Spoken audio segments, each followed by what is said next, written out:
David, it's great to see you today. Same here, Jason. Thank you. So, David, you spent more than 20 years in the US Army working in counterintelligence, and you specifically studied and specialized in the former Soviet Union. So, I wanted to ask you about that.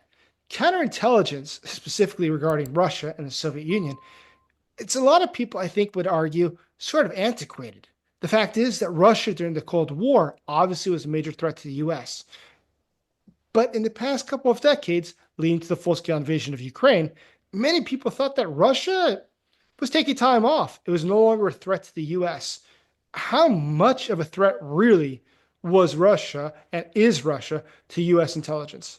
Great question, Jason. The answer is they are and always have been a great security threat to the United States. Look, there might have been a brief time during the 90s when the Soviet Union had fallen apart, when they were very discombobulated, disorganized, and weren't as focused as they might have been prior to that. But that didn't last very long. And during the 2000s, when Putin became president, they went right back to work. They have been a very, very concerted, focused group, meaning Russian intelligence. The GRU, the SVR, which is their foreign intelligence service, has been deeply, deeply embedded in America. When I say deeply embedded, I mean not just with agents who live here, have lived here for a very long time, and at least as important, embedded in our social media. There is an entire unit within the GRU, the main Russian intelligence directorate of the Russian military, who does nothing but plant false stories in American social media. They've made up entire websites and social media sites to mimic ones made in America, which most Americans have no clue are made in, I think it's the second or third story of this building in St. Petersburg, Russia. The stories are put out by Russian operatives, GRU agents, or bots. They speak with Americans. They answer their questions. And worse, they direct their thinking. They direct their thinking and opinions to side with Russia. And this is especially popular with people who have had any family, ancestors that are Russian. This is a easy thing to do, but all Americans that are on social media are prey for this. And so between the operatives, the agents who have lived here for many, many years, and the embedded operatives and bots of social media, Russia poses a significant threat to America. Look, they have influenced at least 2 or 3 of the most recent elections. That's not conjecture. It's fact. And they are going to increase their intelligence efforts on America, even more so in the future, in my opinion. It's a very serious threat. So, Russia is actively out trying to hunt down guys to betray their country, whether it's one of the NATO countries in Europe or the US or Canada. But how do you track them down? How do you find those who've decided to align themselves with Russia? How do you catch a spy? Well, I mean, one of the ways you would do that is one of the ways that you look at anybody's backgrounds who either has or is applying for a security clearance. You not only look at their credit, which is very important. People that are in debt are the most susceptible to espionage offers. You also look at people, their travel. Have they traveled to either, not just to Russia, Jason, but countries, nations of the former Soviet Union, where there are a lot of people who still live there that were either born in Russia and have emigrated or have Russian relatives or Russian leanings. If people have been traveling there back and forth, people that have security clearances, people that, or just ordinary Americans, and they come under suspicion for a variety of reasons of possibly not siding with their own country and possibly having leanings towards Russia, then a counterintelligence investigation needs to be investigated. Their credit, again, needs to be looked at. Their foreign travel needs to be scrutinized. Interviews may need to be conducted. And yes, social media needs to be very much focused on and see what social media platforms they go to. What kind of comments do they make?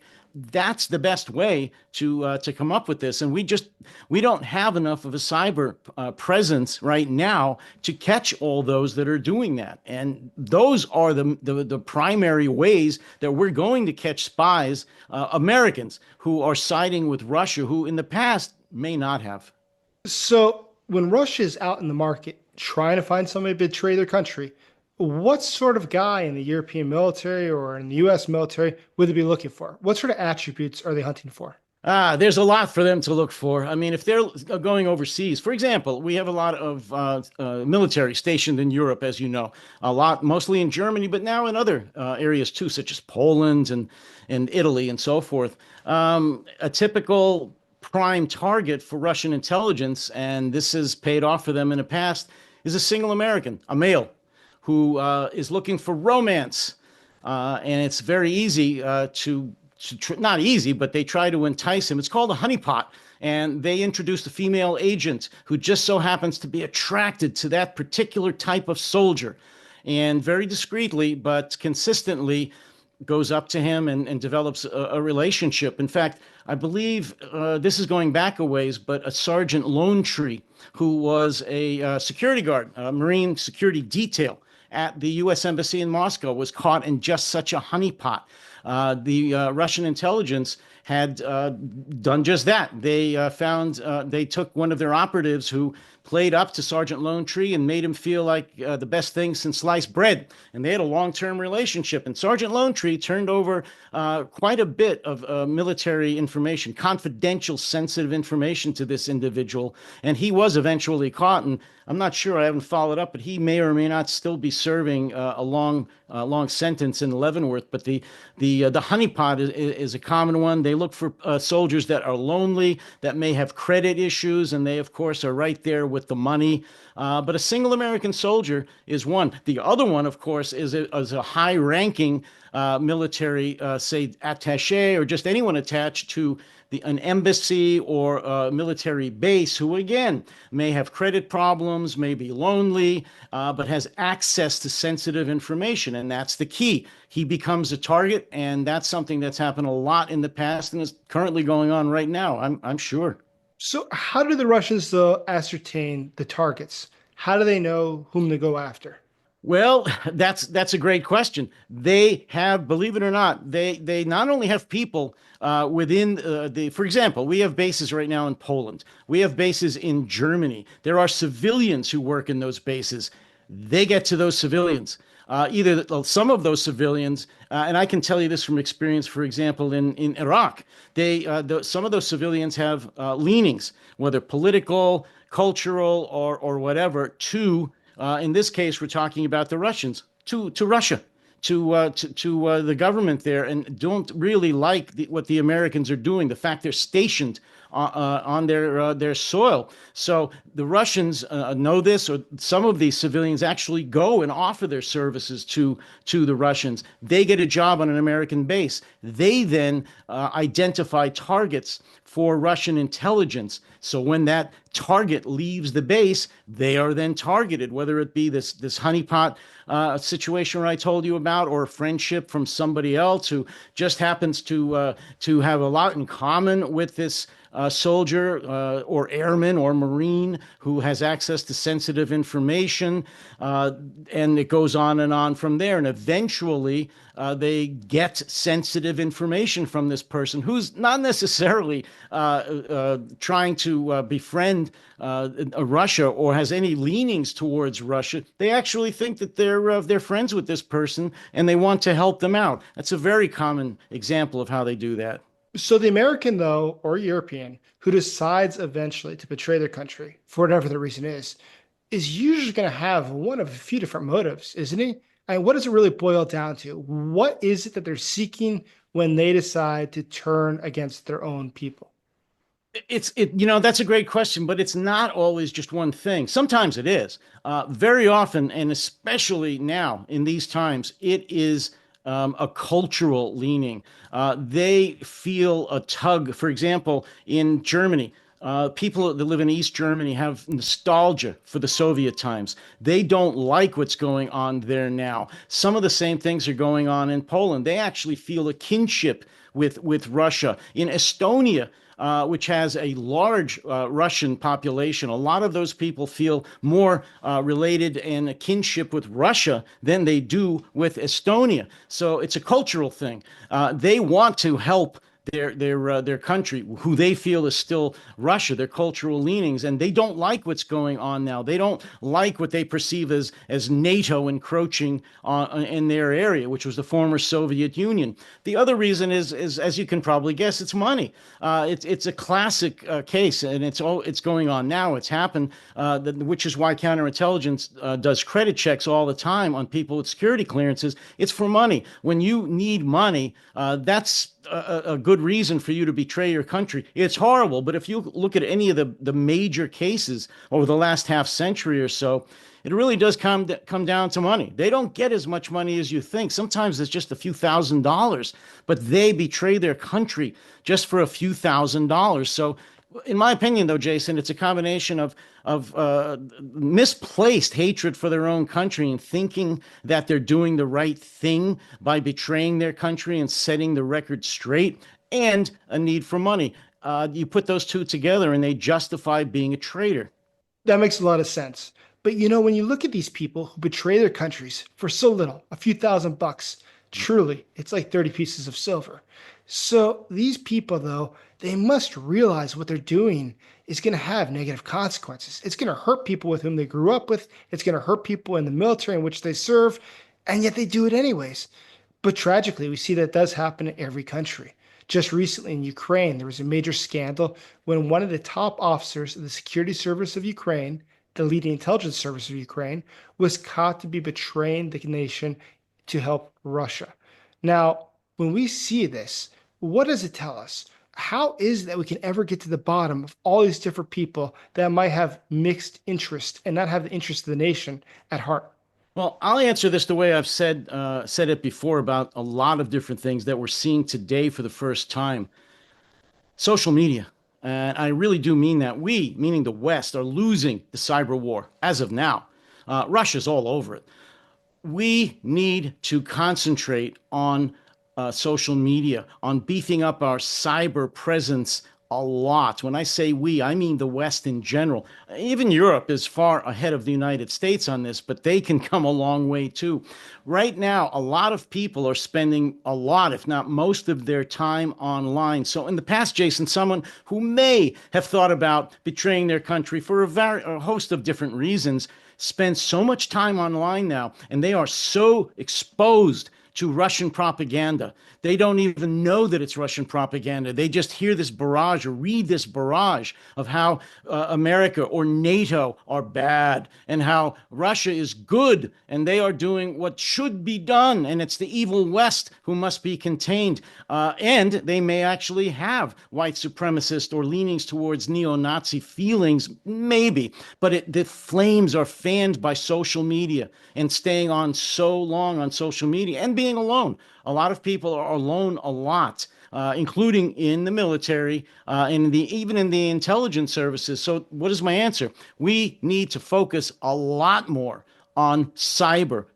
warfare, hiring people in counterintelligence and intelligence in general that concentrate on looking at social media, on countering the disinformation, but also identifying those within the military, the intelligence services who are spending a lot of time on certain websites, which we know about, and posting information that would be easy to believe that they may pose a security risk. That, to me, is one of the key things that we need to do that we're not doing. And if we do increase our presence there, I think it's going to help us catch a lot of traitors before they actually betray their country. What's been alarming recently, at least in my eyes, is the number of people who have a positive opinion of someone like Vladimir Putin, or who have doubts as to whether or not Ukraine, in the current war being waged by Russia against Ukraine, is really the country that's being attacked or the attacker. But these ideas have become almost mainstream, and they're even spoken at the highest levels in the United States. So what can we do, though, if we're looking at guys who are serving, for instance, in the U.S. military or U.S. intelligence, who have these viewpoints? I mean, Tulsi Gabbard, one of the top people for U.S. intelligence, sincerely believes what would appear to be Russian talking points.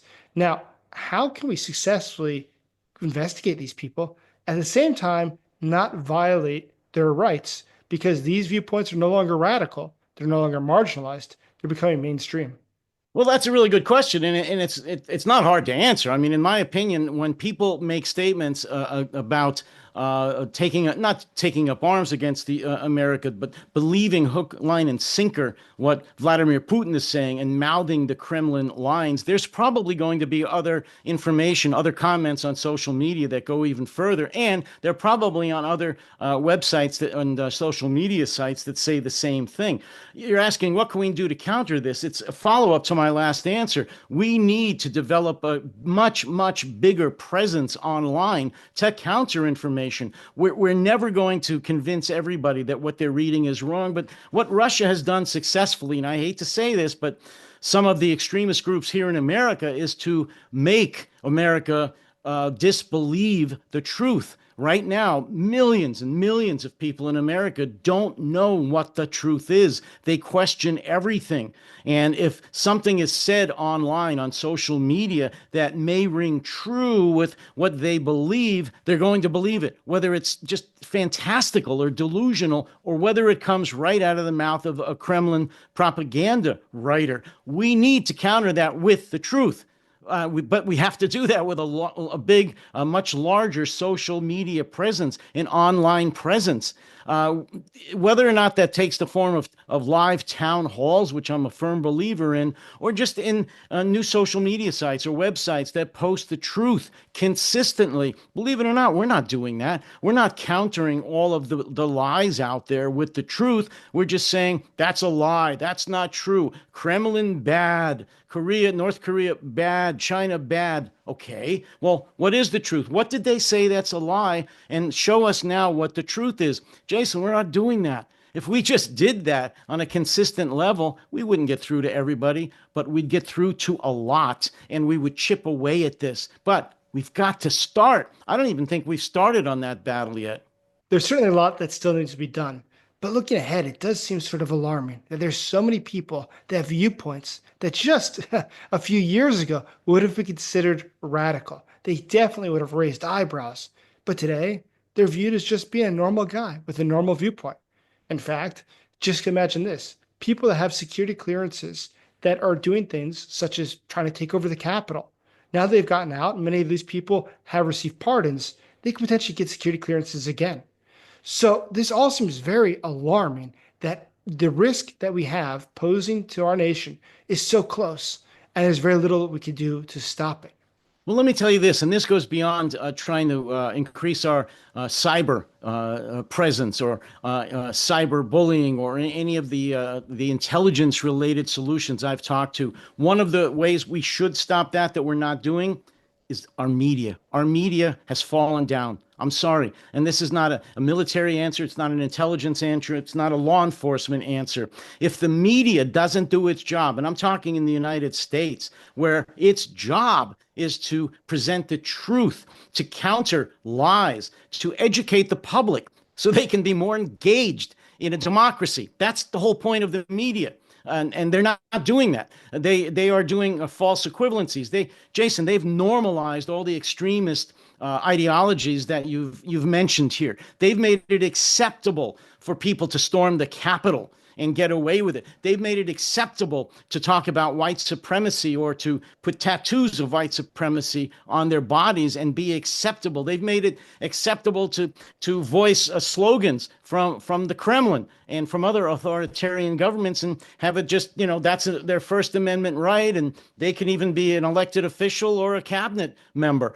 That's the media for allowing that to seem normal. When extreme positions, dangerous positions are normalized, that's a danger. A democracy can't operate like that. That's what we're seeing now. I lay that solely on the media. No intelligence service, no government, no law enforcement presence can counter that and fix that without the help of the media. And I don't know how you fix that, because right now the media is capitulated, at least in this country, until they come around and decide that the truth and doing their job is more important than money. We're going to have a problem. That makes absolute sense. But I've noticed recently something that you touched on a little bit earlier. A lot of the people who are getting arrested for sanctions violations in the United States, they happen to have Russian first names and Russian last names.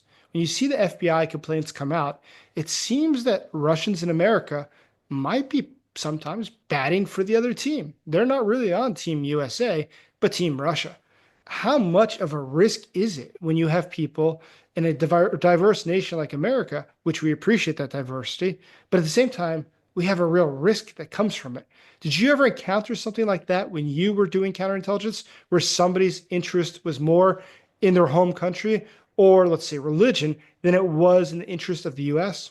Oh, sure. And I think the U.S. military comes up against that a lot when they're operating in foreign nations. When I was in Iraq, we had to deal with that all the time. Again, I was in a counterintelligence unit. I was a team leader of a counterintelligence team. One of our responsibilities was to investigate any allegations of illegal activity, of traitors, of possible spies within the U.S. military, within the U.S. Army in Iraq.